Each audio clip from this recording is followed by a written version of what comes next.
अजितदादांना न्याय देण्यासाठी आता रस्त्यावर उतरावंच लागणार। महिना झाला तरी डीजीसीए कडून रिपोर्ट अद्याप सादर केलेला नाही।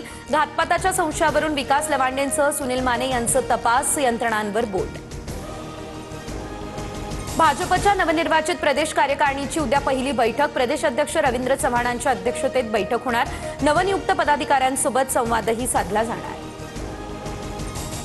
शिखर बँक घोटाळा प्रकरणी आर्थिक गुन्हे शाखेचा क्लोजर रिपोर्ट विशेष न्यायालयानं स्वीकारला। उपमुख्यमंत्री सुनेत्रा पवार आणि दिवंगत नेते अजितदादा यांच्यासह 70 जणांना क्लीन चिट। 25,000 कोटींच्या प्रकरणात मोठा दिलासा मिळाला।